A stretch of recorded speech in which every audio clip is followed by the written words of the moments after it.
거룩하신 하나님께 예배드리기 위하여 모이신 모든 분들을 주님의 이름으로 환영합니다.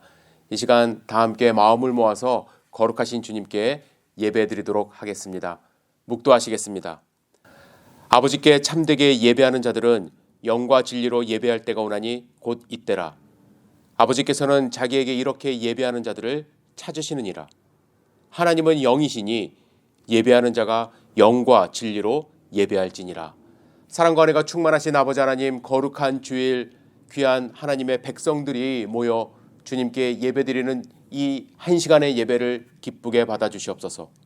하나님께 집중하여 영과 진리로 예배하는 시간 될 수 있도록 축복하여 주시고 이 시간을 안전하게 지켜주시옵소서. 우리의 예배를 받으실 주님께 감사와 영광을 올려드립니다. 예수님의 이름으로 기도드렸사옵나이다. 아멘. 전능하오셔서 주 이름 찬송케 하옵소서. 영광과 권능의 성부여 오셔서 우리를 다스려 주옵소서. 감생한 성자여 오셔서 기도를 들으소서. 택하신 백성들 복 내려주시고 거룩한 마음을 주옵소서.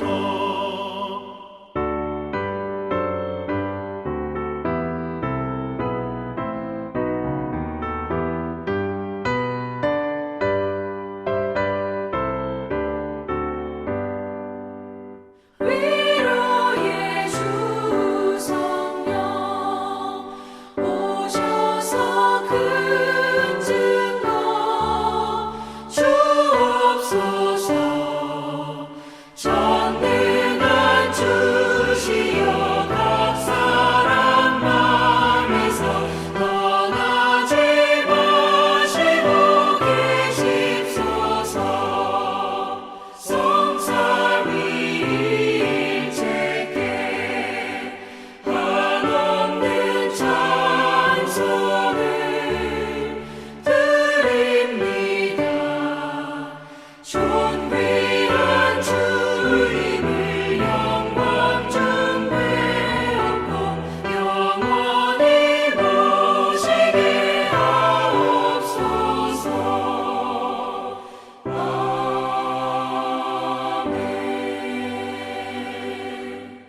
하늘에 계신 우리 아버지여, 이름이 거룩히 여김을 받으시오며 나라가 임하옵시며 뜻이 하늘에서 이루어진 것 같이 땅에서도 이루어지리이다.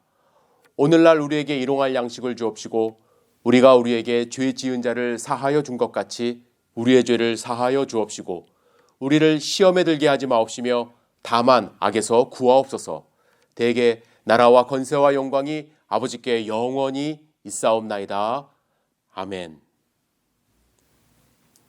다시 한번 오늘 주일 예배를 드리시는 모든 분들을 환영합니다.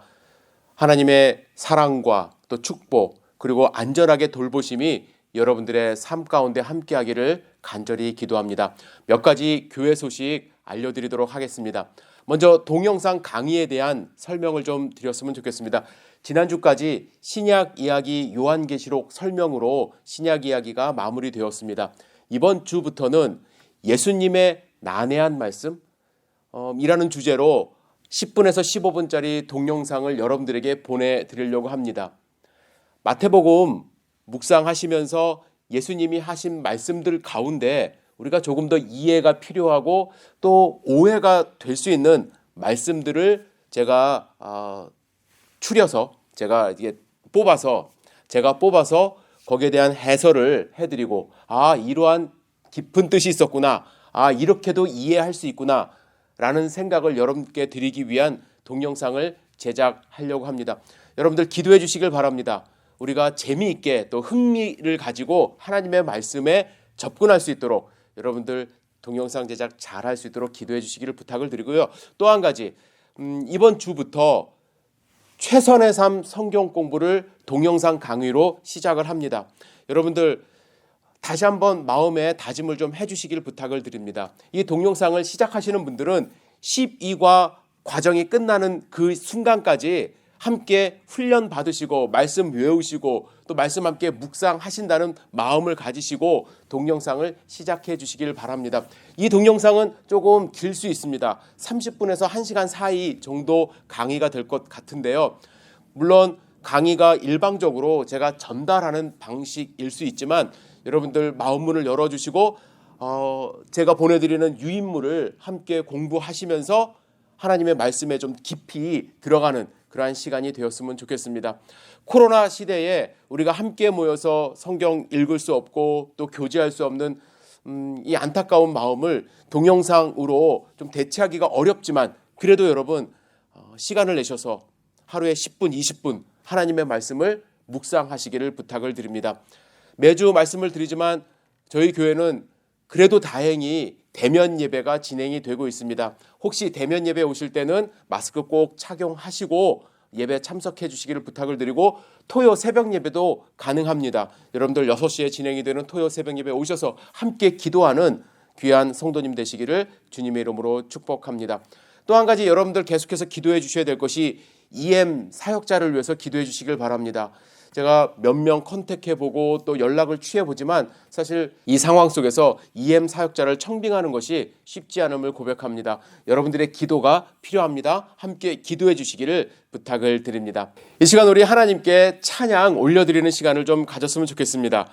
찬송가 2장을 함께 부르려고 하는데요. 302장과 303장입니다. 내 주 하나님 넓고 큰 은혜는 어떤 하나님의 은혜가 우리 삶 가운데 있는지 함께 고백하는 마음으로 302장 찬송을 부르시고요. 그리고 303장 예수님의 십자가 은혜를 함께 생각하며 감사하는 마음으로 303장도 이어서 찬송 부르신 후에 우리 김영우 성도님께서 우리를 대표해서 기도해 주시도록 하겠습니다. 찬양 주님께 올려드립니다.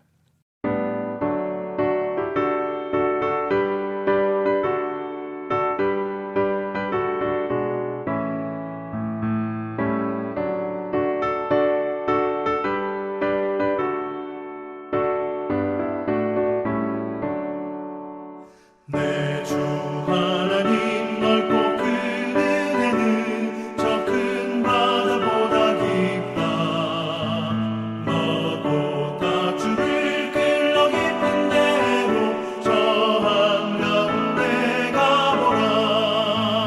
언덕을 따라서 창가에 배 띄워 내 주 예수 은혜의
없이 즐겁고 주 성령의 위로함이 마음속에 차도다. 천국의 목소리 같은 은혜로운 그 말씀 끊임없이 듣는 우리 어찌 찬양하날까.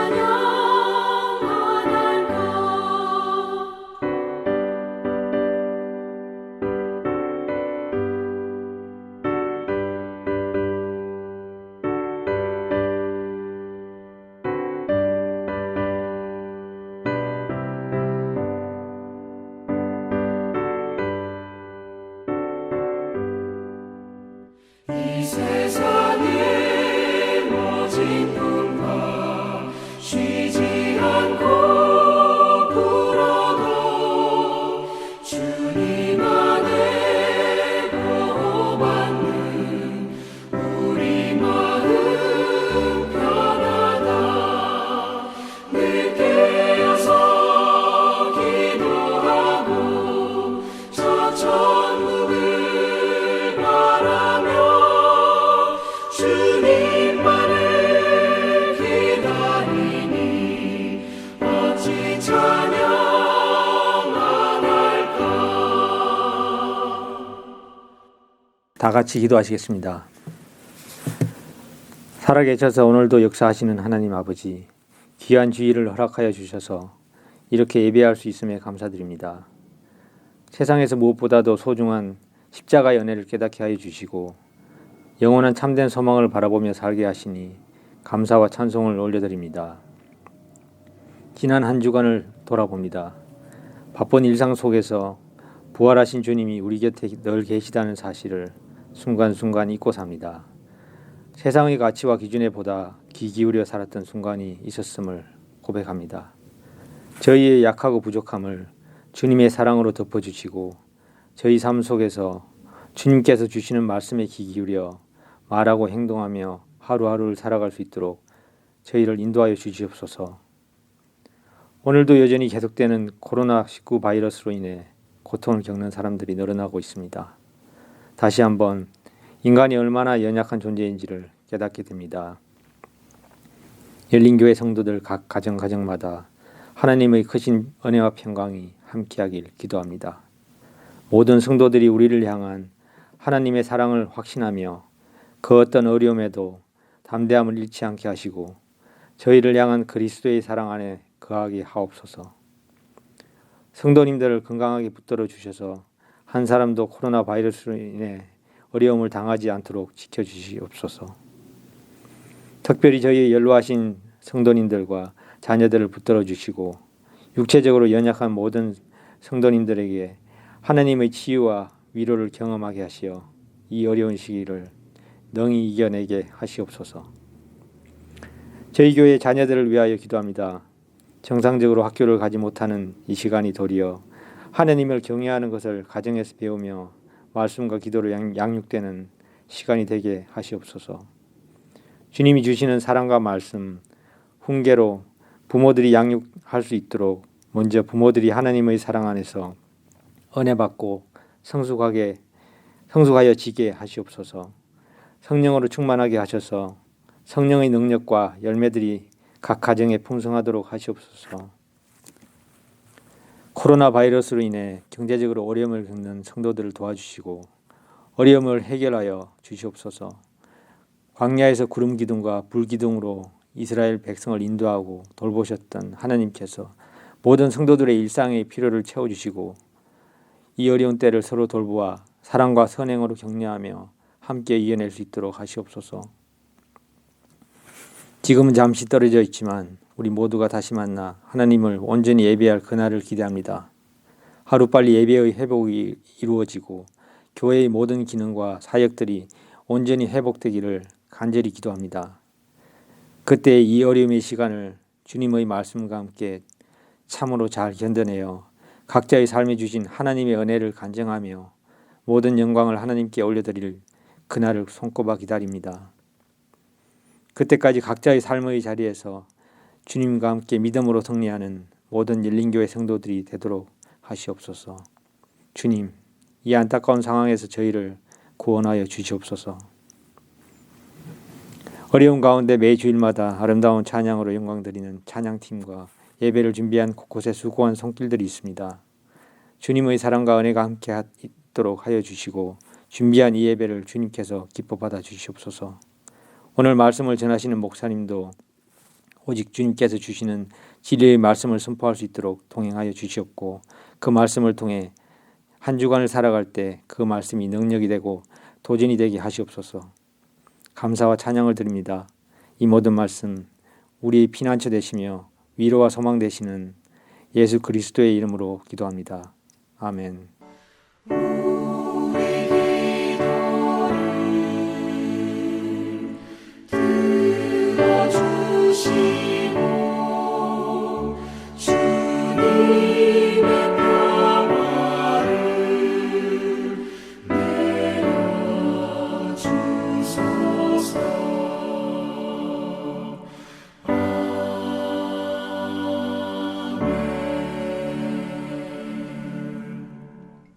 이 시간 오늘 우리에게 주신 하나님의 말씀을 함께 읽도록 하겠습니다.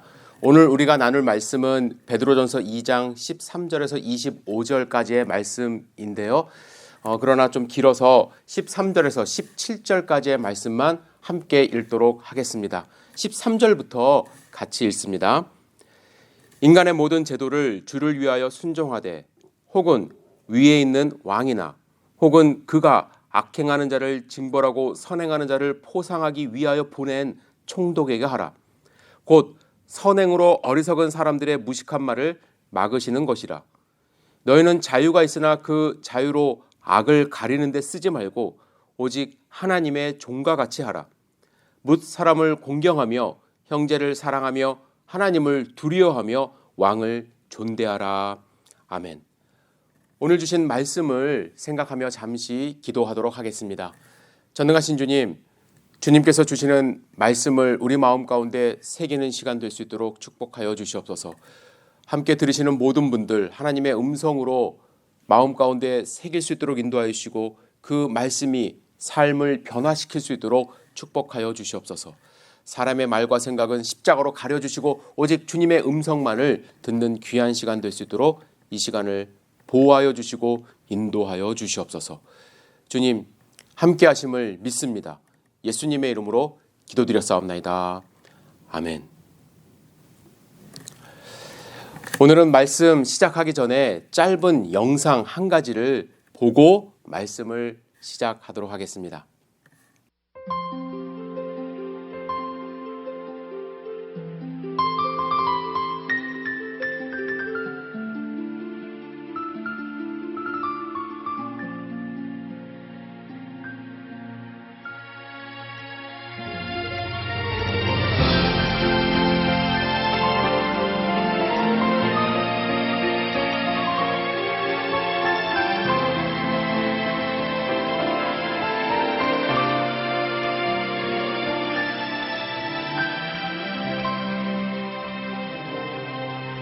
내가 주님을 얼마나 사랑하는지 아무도 알지 못해. 내가 주님을 얼마나 사랑하는지 주님만이 알고 계셔. 내가 주님을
여러분 동영상 같이 보셨는데요. 동영상에 등장하는 최 권사님. 오늘 본문 우리가 읽은 말씀에 비추어 봤을 때 최 권사님은 순종한 것일까요? 아니면 불순종한 것일까요? 물론 우리는 최 권사님이 불순종했다고 생각하지 않습니다. 하지만 간혹 보면 오늘 본문의 말씀과 대치된다고 생각하는 분들도 계십니다. 역사적으로 보면 오늘 우리가 함께 읽은 본문이 아전인수격으로 해석되어 권력을 가진 사람들이 좋아하는 구절로 인용되기도 하고요. 또 오늘 본문은 완전히 시대적으로 초대교회에 국한한다고 생각이 되어 무력투쟁이나 혁명하는 사람들은 절대로 인정하지 않는 그러한 본문이 되기도 했습니다. 저는 하나님의 말씀을 읽을 때 문자적으로 해석하고 적용하기보다는 시대적인 배경을 생각하며 하나님이 왜 이 말씀을 그 시대에 2000년 전에 주셨는가를 생각하고 하나님의 의도하심과 하나님의 뜻을 발견하려고 노력합니다. 그리고 그 하나님의 뜻과 하나님의 의도하심을 현재 우리가 살고 있는 시대에 적용하려고 노력합니다. 그래서 저는 오늘 본문 말씀을 통해서 이 당시 베드로를 통해서 주시는 하나님 말씀의 핵심은 무엇인지를 함께 발견하기를 원합니다. 오늘 본문의 주제는 순종입니다. 순종. 하나님에 대한 순종이 아니라 오늘 베드로는 순종해야 되는 두 종류의 대상을 말하는데 첫째는 백성으로서 나라를 다스리는 사람에 대한 순종을 이야기합니다. 13절에 베드로는 모든 제도를 순종하되 위에 있는 왕이나 그리고 14절에는 그가 보낸 총독에게 하라고 이야기를 합니다. 그런데 여러분, 이 당시 시대 상황을 다시 한번 생각해 보기를 원합니다. 제가 베드로전서 강해를 시작하면서 이 당시는 네로 황제가 지배하고 있었던 시대라고 말씀을 드렸습니다. 네로 황제는 예수님을 믿는 기독교인들을 로마 화제의 주범으로 몰아 잡아가두고 처형하던 그러한 황제였죠. 뿐만 아니라 그가 파견한 총독들은 어떠했습니까? 백성들을 잘 다스리면서 상을 줄 사람에겐 상을 주고 또 벌을 줄 사람에게는 벌을 주는 그런 공정한 사람이 아니라 파견된 총독들은 뇌물을 바라며 사리 사욕을 채우는 모습이 성경 가운데 나옵니다. 이미 유대인들과 결탁하여 총독 빌라도는 예수님을 십자가에 처형하라고 내주었고 또 후에 사도 바울이 잡혔을 때 그 당시 총독 벨릭스는 그에게 돈을 바라는 모습이 사도행전 가운데 나옵니다. 사도행전 24장 26절입니다. 동시에 또 바울에게서 돈을 받을까 바라는 거로 더 자주 불러 같이 이야기하더라. 사도 바울에게 많은 후원금이 있었다는 것을 알았어요. 그래서 그에게 돈을 조금 더 받을 수 있을까 싶어서 자주 불러 이야기했다는 그런 말씀이 성경 가운데 나옵니다. 이런 상황에서 그리스도인들을 잡아가두고 죽이는 황제와 또 돈을 바라며 부정부패한 총독에게 순종하라고 이야기하고 있는 것이죠. 마치 불의와 타협하고 그들의 명령에 따라서 살라는 말처럼 들립니다. 그래서 우리는 베드로를 통해서 하나님이 이런 말씀을 하신 이유에 대해서 그 당시 상황을 조금 더 이해할 필요가 있습니다. 왜 그랬을까? 여러분들 두 가지 배경을 아셔야만 합니다. 첫째는 이 당시에 유대인들의 반란이 계획되고 있었습니다. 특별히 예루살렘을 중심으로 한 유다 지방에 살고 있었던 유대인들은 많은 핍박을 당하고 있었습니다.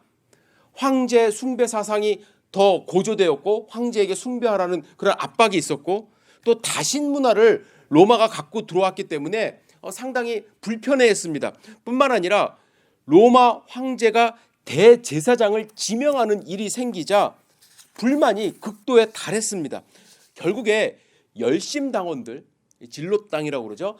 열심당원들을 중심으로 해서 66년에서 73년에 독립전쟁이 일어나게 됩니다. 사도들은 이러한 독립전쟁, 반란에 대한 움직임을 이미 알았고 이런 움직임의 결과도 알고 있었기 때문에 바울과 베드로를 중심으로 교인들에게 반란에 가담하지 말라고 순종하라고 권면하고 있는 것입니다. 무조건 그들이 좋아서 그들을 숭배하기 위해서 하는 것이 아니라 반란에 가담하지 말라고 그런 차원에서 이야기를 하고 있었던 것입니다. 그리고 우리가 알아야 될 또 다른 배경은 이 당시 사도들을 중심으로 해서 모든 교인들이 예수님이 곧 오실 것이라고 기대를 하고 있었습니다. 그래서 그들의 마음 가운데는 예수님이 오시기 전에 그들은 땅끝까지 이르러 예수님의 복음을 증거해야 하는 사명감에 불타고 있었던 것이죠.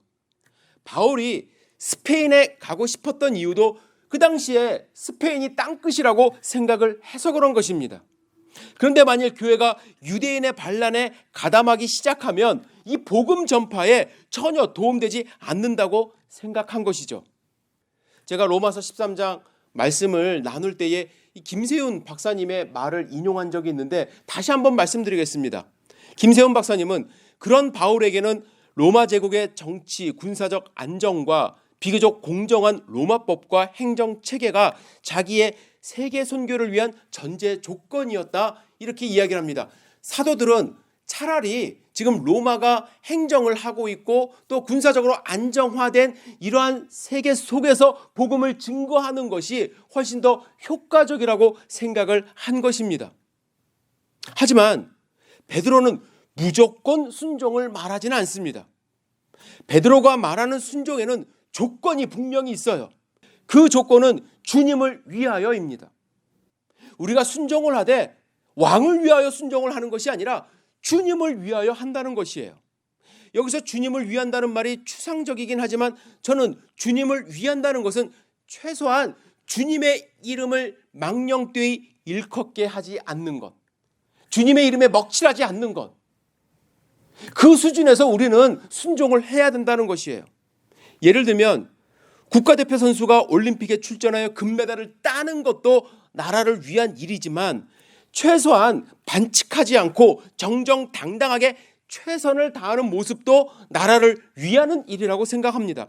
아무리 금메달을 따도요, 약물 검사에서 탈락이 되면 그건 나라 이름에 먹칠하는 것 아닙니까? 여러분, 베드로가 이렇게 말하는 이유가 있어요. 15절에 보면은 세상 사람들은 교회 다니는 사람들을 악행한다고 비방하고 있기 때문에 그렇습니다. 지난주에도 말씀드렸어요. 그렇지 않아도 세상 사람들은 어떻게 생각한다고요? 황제 숭배 사상을 거부하고 또 형상이 없는 이상한 신을 믿고 또 주님의 만찬을 거행하면서 야만인처럼 죽은 사람의 몸과 피를 먹는다. 이렇게 손가락질하고 있었습니다. 이러한 상황에서 그들이 황제에 대항하고 로마에 대항하고 반란에 가담한다면 거봐, 저 사람들 원래 저런 사람들이야. 예수 믿는 사람들은 다 저래 라고 말하며 예수님의 이름에 먹칠하는 꼴이 되기 때문에 주님을 위하여 순종하는 모습을 보이라는 것입니다. 그리고 주님을 위한다는 것은 주님의 이름을 증거하는 것입니다. 주님이 그렇게 명령을 하셨기 때문에 지금 주님의 이름이 증거되기 위하여는 로마와 대적해서는 불가능하다는 것을 그들이 알았어요. 오히려 이 로마를 이용해야 한다는 것입니다. 초대교회 성도님들의 순종은 역사적으로 증명이 되었어요. 유대교 반란의 결과가 무엇인 줄 아십니까? 73년도 로마가 예루살렘을 초토화시킨 거예요. 예수님이 이렇게 예언하셨죠. 예루살렘 성전을 보시면서 돌 위에 돌 하나도 남지 않고 다 무너지리라. 그 말씀이 73년 로마군이 예루살렘을 함락시키고 예루살렘 성전을 불태우고 유대인 저항군을 진압시키면서 그 말씀이 성취되어서 일어났어요. 반면에 교회는 어땠습니까? 마치 겉으로 보면 황제에 순종하고 총독에게 순종하는 것처럼 보였지만 그들은 결코 주님을 위하여 믿음을 버린 것이 아니었어요. 그래서 그들은 지속적으로 핍박을 받았지만 300년이 지난 후 그 세력이 더욱 왕성해져서 로마의 국교로 인정이 된 것이에요. 물론 그 배경에는 정치적인 작용이 있지만 아무리 정치적이라 하더라도요, 예수님의 이름이 그 당시에 높아지고 있었고 많은 사람들이 예수님을 믿고 있었다는 그 사실은 부인할 수 없는 사실입니다. 그들은 주님의 이름이 높아지기 위하여, 주님의 이름에 먹칠하지 않기 위하여 순종하는 모습을 보인 거예요. 여기서 우리가 분명히 구분해야 될 것이 있습니다. 현대 사회에서 이 본문을 바탕으로 어떤 나라에서 일어나는 반인륜적인 행위에 대해서 그 나라 백성들은 무조건 그 정부에 순종해야 돼라고 말할 수 없다는 것이에요. 모든 상황을 일반화하여 적용하여 하나님의 뜻을 지금도 똑같이 적용하면 안 된다는 것입니다. 우리는 주님을 위하여 순종하고 혹은 주님을 위하여 불순종할 수도 있어야 한다는 것입니다. 예를 들면 언제 순종해야 되나요? 지금 현재 상황에서 만약에 우리 교회 대면 예배가 나라에서 허락했기 때문에 우리는 예배를 드리고 있어요. 그러나 나라에서 대면 예배 중단하라고 하면 우리는 순종해야 돼요. 거기에 대해서 불순종하면서 우리의 믿음을 빼앗지 마라, 안전수칙 지키지 않고 모이기 시작한다면 어떻게 될까요? 한국에선 이미 이러한 일이 한번 벌어졌었죠. 그것은 결코 주님을 위한 일이 아니라는 것입니다. 주님의 이름에 먹칠하는 것입니다. 반대로 일제강점기 때 일제가 신사참배하라는 명령에 교회는 어떠한 모습을 보여야만 했을까요? 우상 숭배하는 것, 신사참배하는 것, 그것은 결코 주님을 위한 일이 아니기 때문에 교회는 반대하고 저항했어야만 합니다. 그 결과에 대해서 일제가 핍박한다 할지라도 그 핍박을 감수하는 일이 있어도 저는 믿음을 지켜야만 했다고 확신합니다. 겉으로 보기엔 일제에 불순종하는 모습이 보여도 그것은 주님을 위한 일이기 때문에 믿음을 끝까지 지키는 모습이 교회와 성도님들 가운데 있었어야만 하는 것이죠. 그리고 그 결과가 있었기에 지금 우리나라 교회가 부흥하고 하나님의 백성들이 많아졌다고 저는 확신합니다. 여러분, 우리가 미국에 살면서 우리가 할 수 있는 일은 무엇일까요? 11월 3일 날 지금도 투표가 진행이 되고 있지만 대통령 선거일입니다. 누가 대통령이 될지 모르지만 이 말씀으로 대통령이 하는 모든 일에 순종해야 한다, 이렇게 적용하는 것은 저는 무리가 있다고 생각을 합니다. 정치적으로 대통령은 자기와 정당의 이익을 추구하는 사람이기 때문에 만일 그가 주님을 위한 일을 하지 않는다면 우리는 반대의 의견을, 민주사회니까 반대의 의견을 표명할 수도 있어야만 합니다. 그러나 기본적으로 우리가 해야 될 일이 있어요. 나라가 정한 법에 대해서는 기독교인들이 솔선수범하여 순종해야 합니다. 내가 낸 세금이 저 대통령에게 간다고 아우 나는 싫어, 세금 못 내, 불순종해서는 안 된다는 거예요. 교통법규 나라에서 정한 거 내가 뭐 지킬 수 없어 라고 하면서 난폭운전하는 거 본인에게도 전혀 도움되지 않을 뿐만 아니라 주님에게도 도움이 되지 않습니다. 법을 지키며 선행하는 것, 오른손이 하는 것을 왼손이 모르게 남을 돕는 것, 묵묵히 솔선수범하며 사회를 위해서 기도하고 도와주는 것, 그것이 지금 우리가 해야 될 순종이고 그것이 바로 예수님의 이름을 높이고 우리가 주님의 말씀에 순종하는 첫 번째 일이라고 저는 확신합니다. 그리고 두 번째로 베드로는 사환들에게, 주인에게 순종하라고 말합니다. 18절 앞부분 함께 읽겠습니다. 사환들아, 범사에 두려워함으로 주인들에게 순종하되. 여기서 말하는 사환은 노예는 아닙니다. 노예는 선택의 여지가 없습니다. 뭐 자기 마음대로 그만두고 일 그만둘 그럴 여지가 없지만 사환들에게는 조금의 여지가 좀 있었던 것 같아요. 그래서 그 일을 그만둘 수도 있고 또 주인을 바꾸고 싶으면 능력이 되면은 바꿀 수도 있었던 것 같습니다. 그들은 한 집에 고용이 되어서 부동산도 관리하고 뭐 의사도 있었고요. 교사, 가정교사도 사환으로 불렀다고 이야기를 합니다. 초대교회 성도님들이 이렇게 사환으로 일하는 경우가 많았는데 그들이 섬기는 주인들 가운데는 선을 행하고 관용을 베푸는 주인도 있었지만 대부분의 사람들은 까다로웠다고 합니다. 그래서 일을 조금만 잘못하면 매를 들었고 심지어 순종하는 자에게도 매를 들었대요. 그래서 부글부글 끓죠. 베드로가 봤을 때 교회 모이면은 자기 집 그 섬기는 사람들 뒷담화하고 또 힘든 그 마음을 이야기하는 것을 많이 보았겠죠. 그래서 그들에게 이야기를 하는 것입니다.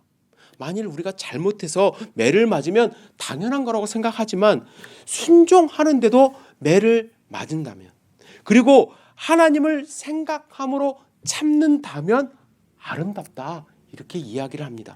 우리가 사환이 되어서 주인을 순종해야 되는 첫 번째 이유, 우리는 하나님을 생각할 수 있기 때문에. 여기서 하나님을 생각한다는 단어는 3장 16절의 선한 양심과 같은 단어예요. 16절 읽겠습니다. 3장 16절입니다. 선한 양심을 가지라. 이는 그리스도 안에 있는 너희의 선행을 욕하는 자들로 그 비방하는 일에 부끄러움을 당하게 하려 함이라.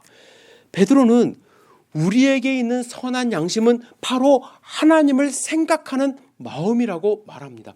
만일 우리가 하나님을 생각하는 마음이 우리 마음 가운데 있고 선한 양심을 갖고 있다면 악을 악으로 갚지 않고 순종하는 모습으로 나타나는데 그것이 바로 아름다운 일이래요. 여기서 아름답다는 말은 카리스라는 단어로 보통은 은혜로 번역됩니다. 우리가 부당하게 매를 맞아도 하나님을 생각하며 순종하는 모습이 보이면 그때에 무엇이 나타나요? 하나님의 은혜가 나타난대요. 누가복음 6장 35절에 이렇게 말씀합니다. 오직 너희는 원수를 사랑하고 선대하며 아무것도 바라지 말고 꾸어주라. 그리하면 너희 상이 클 것이요 또 지극히 높으신 이의 아들이 되리니 그는 은혜를 모르는 자와 악한 자에게도 인자하시니라. 우리가 하나님이 주신 선한 마음으로 하나님을 생각하는 마음으로 순종하며 악을 악으로 갚지 않고 악한 사람을 사랑하고 선대하고 바라지 않고 꾸어주는 그러한 삶을 살아갈 때에 무엇이 나타나요? 은혜를 모르는 자와 악한 자에게도 하나님의 인자가 나타나는 은혜가 있다는 것입니다.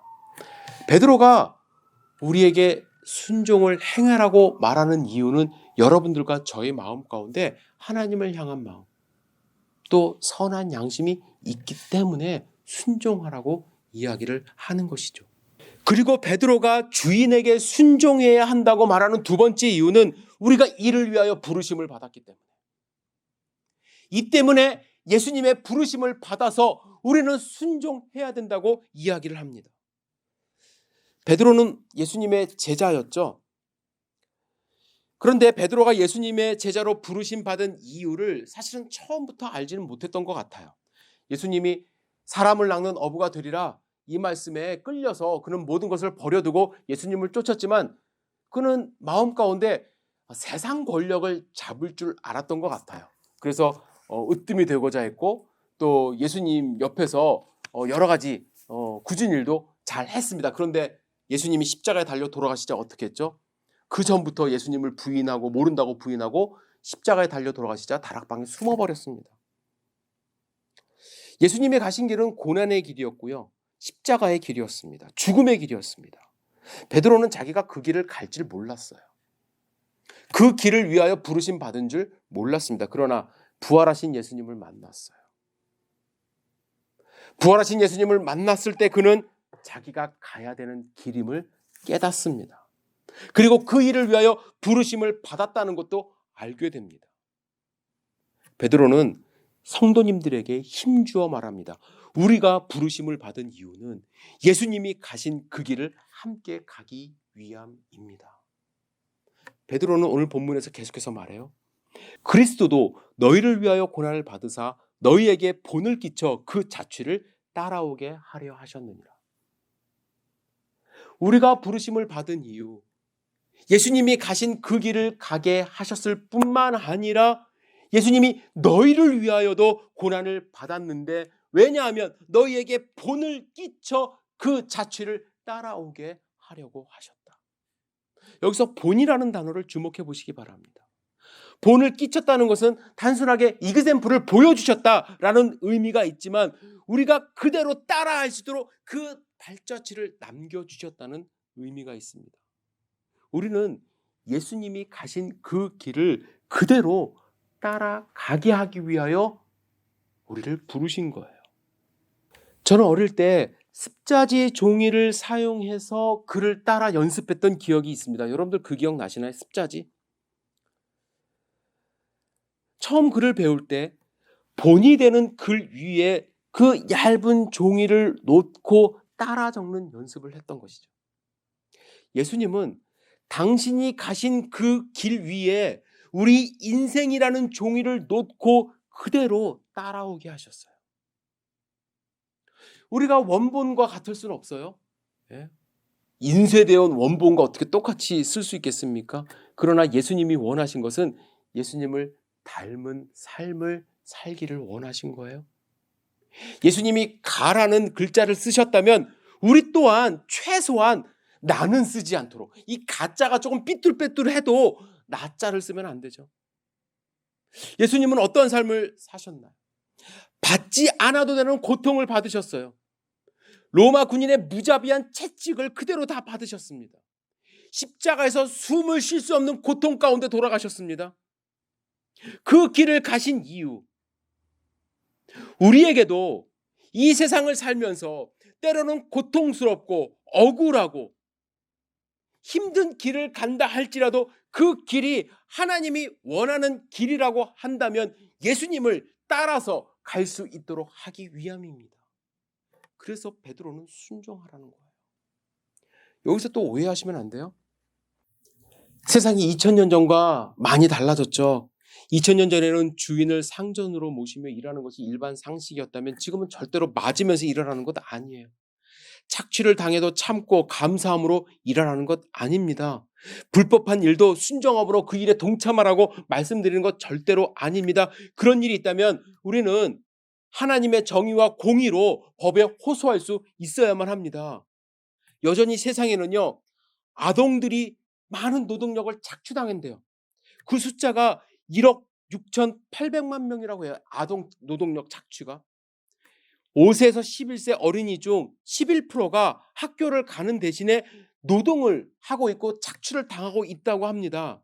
이러한 현실에 대해서 우리는 그래, 그들이 주인을 잘 만났으니까 라고 생각해서는 안 된다는 거예요. 하나님의 공의와 정의가 실현되도록 우리가 기도하면서 앞장서야 돼요. 그러나 폭력을 행함으로써가 아니라, 악을 행함으로써가 아니라 하나님의 선함을 품고 그 일을 위하여 기도하고 노력할 때에 세상에 하나님의 공의와 정의가 실현될 수 있다는 것입니다. 이렇게 우리가 하나님의 선함을 품고 일할 때 세상으로부터 손가락질 당할 수도 있어요. 왕따를 당할 수도 있습니다. 정직함 때문에 직장을 잃을 수도 있습니다. 세상이 우리를 버린다 해도 그것이 하나님을 위한 일이고 예수님이 위에서 부르신 부름에 합당한 일이라고 한다면 그 길을, 순종의 길을 선택하셔야 된다는 거예요. 그것이 예수님이 지신 십자가를 지고 예수님의 뒤를 따라가는 제자의 삶이 되는 것입니다. 여러분, 하나님의 선함을 마음 가운데 담고 일을 하시기를 주님의 이름으로 축복합니다. 여러분들이 이 일을 위하여, 하나님의 선하심을 나타내는 일을 위하여, 예수 그리스도의 십자가를 쫓아가는 일을 위하여 부름받았다는 확신으로 여러분들이 일하는 곳에서 예수 그리스도의 십자가를 드러내시기를 주님의 이름으로 간절히 기도합니다. 기도하시겠습니다. 사랑과 은혜가 충만하신 아버지 하나님, 오늘 주신 하나님의 말씀을 마음 가운데 새기고 살아갈 수 있도록 인도하여 주시옵소서. 하나님이 우리를 부르신 이유와 목적을 깨닫고 실천하며 살아갈 수 있도록 인도하여 주시고, 하나님을 향한 마음을 가지고 우리가 승리하며 살아갈 수 있도록 축복하여 주시옵소서. 세상에 살면서 당하는 고난, 고통 있습니까? 주님, 우리 성도님들 붙잡아 주시고 그 믿음 받아주셔서 승리할 수 있도록 인도하여 주시고 흔들리지 않도록 주여 함께 동행하여 주시옵소서. 주님 감사합니다. 예수님의 이름으로 기도드렸사옵나이다. 아멘. 이 시간 찬송가 543장 어려운 일 당할 때 우리의 믿음을 주님 앞에 고백하는 마음으로 찬양 드리신 후에 축도로 예배를 마치도록 하겠습니다.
사랑과 은혜가 충만하신 아버지 하나님, 귀한 열린교회 성도님들이 드린 이 예배를 기쁘게 받으신 줄 믿습니다. 성령 충만함으로 삶 가운데 인도하여 주셔서 주님의 보호하심을 받을 수 있도록 인도하여 주시고 하루하루 주님을 경험함으로 기쁨이 충만한 삶 살 수 있도록 주여 축복하여 주시옵소서. 우리 성도님들의 기도 소리를 들으시고 일일이 응답하여 주시고 하나님의 살아계심을 증거하는 귀한 삶 살 수 있도록 인도하여 주시옵소서. 지금은 우리 구주 예수 그리스도의 무한하신 은혜와 하나님 아버지의 놀라우신 사랑과 성령 하나님의 보호 교통 감동 충만하심이 거룩한 주일 주님께 찬양하고 경배하고 또한 주님이 주신 말씀으로 도전받는 하나님의 권속들 머리머리 위에 지금부터 영원까지 함께 하시기를 주님의 이름으로 간절히 축원하옵나이다. 아멘.